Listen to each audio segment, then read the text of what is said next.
দুপুর 12:30টায় দল ঘোষণার কথা থাকলেও সেটি পিছিয়েছে আরও প্রায় 1 ঘণ্টা। তবে তাতে দল ঘোষণার র্যাঙ্কিংয়ে পরিবর্তন আসেনি। 20 দলের মাঝে 19 নম্বর হিসেবে দল ঘোষণা করে বাংলাদেশ, পেছনে কেবল পাকিস্তান। জাতীয় ক্রিকেট দলের নাম ঘোষণা করছি।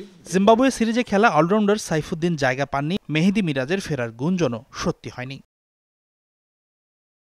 নাজমুল শান্তর নেতৃত্বে বিশ্বকাপ দলের বাকি সদস্যরা হলেন লিটন দাস, সৌম্য সরকার, তানজিদ তামিম, সাকিব আল হাসান, তাওহিদ হৃদয়, মাহমুদুল্লাহ রিয়াদ, জাকের আলী অনিক, তানভীর ইসলাম, শেখ মেহেদী, রিশাদ হোসেন, তাসকিন আহমেদ, মোস্তাফিজুর রহমান, শরীফুল ইসলাম ও তানজিম হাসান সাকিব। স্ট্যান্ড বাই হিসেবে দলের সাথে যাবেন পেসার হাসান মাহমুদ ও আফিফ হোসেন ধ্রুব। ইনজুর্ড তাসকিন শুধু দলেই নেই, পেয়েছেন সহ অধিনায়কের দায়িত্ব। দল ঘোষণা শেষে সবার আগে নির্বাচকদের উত্তর দিতে হয়েছে কেন দল থেকে বাদ পড়েছেন সাইফুদ্দিন, কোন জায়গায় সাইফের চেয়ে এগিয়ে গেলেন পেসার সাকিব। এইসব প্রশ্নের উত্তর দিয়েছেন প্রধান নির্বাচক গাজী আশরাফ হোসেন লিপু।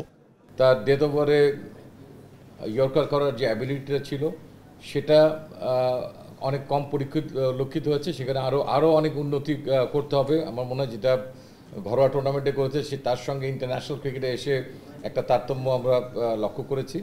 নাহলে আমি যেটা বললাম, হি ওয়াজ ইন আওয়ার মাইন্ড। প্রধান নির্বাচককে ব্যাখ্যা করতে হয়েছে ইনজুরিতে আক্রান্ত তাসকিনের দলে থাকা প্রসঙ্গেও।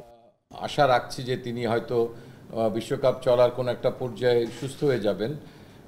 সেই আলোকেই তাকে দলভুক্ত করা হয়েছে। রিপ্লেসমেন্ট পলিসি আইসিসি যেটা, সেখানে আপনি একজন ইনজুর্ড খেলোয়াড়কেও ক্যারি করতে পারবেন, যাকে আপনি পরবর্তী পর্যায়ে যদি তার আকাঙ্ক্ষিত রিকভারি না হয় তখনও আপনি তাকে বদলাতে পারবেন। বিশ্বকাপ দল দিলেও ক্রিকেটারদের ফর্ম নিয়ে দুশ্চিন্তায় নির্বাচক প্যানেল। মেগা এই আসরের আগে ব্যাটাররা ফর্মে না ফিরলে দলের ভালো করা কঠিন বলছেন প্রধান নির্বাচক। লম্বা অফ ফর্মে থাকার পরেও বিশ্বকাপ দলে জায়গা পেয়েছেন লিটন দাস। কেন লিটন স্কোয়াডে? শুধু একজন ওপেনার না, আমাদের লিটনকে রিপ্লেস করতে গেলে তার উইকেট কিপিং অ্যাবিলিটিটাও সেখানে এসছে, কারণ আমাকে দুটো উইকেট কিপার নিয়ে যেতেই হবে এবং কনকাশনের ব্যাপারগুলো আপনারা সবাই জানেন। বাট এক্ষেত্রে আমরা হয়তো এনামুল হক বিজয়ের নামটা আমরা ডিসকাস করেছি, কিন্তু তারপরেও এই ফর্মের ঘাটতির পরেও লিটনের উপরে আমরা আস্থা রেখেছি। বিশ্বকাপের আগে যুক্তরাষ্ট্রের সাথে 3 ম্যাচের একটি টি-20 সিরিজ খেলবে বাংলাদেশ। দ্বিপাক্ষিক এই সফরে খেলবেন না তাসকিন আহমেদ। স্কোয়াডের স্ট্যান্ড বাই হিসেবে থাকা হাসান মাহমুদ ও আফিফ হবেন এই 3 ম্যাচ সিরিজের অংশ। টি-20 বিশ্বকাপের জন্য দল ঘোষণা করেছেন নির্বাচকরা।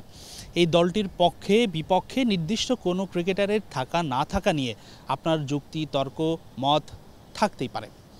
তবে একটা জিনিস মাথায় রাখবেন, এই দলটা বাংলাদেশের এরাই এখন লড়বে বিশ্বকাপের। তাই তো অধিক সমালোচনায় যেন ক্রিকেটাররা মানসিকভাবে আরও পিছিয়ে না পড়ে সেই বিষয়টা দৃষ্টিতে রাখার দায়িত্ব কিন্তু টাইগার ক্রিকেট প্রেমীদেরও। হাসিনুর রহমান, যমুনা স্পোর্টস, মিরপুর শেরেবাংলা জাতীয় ক্রিকেট স্টেডিয়াম, ঢাকা।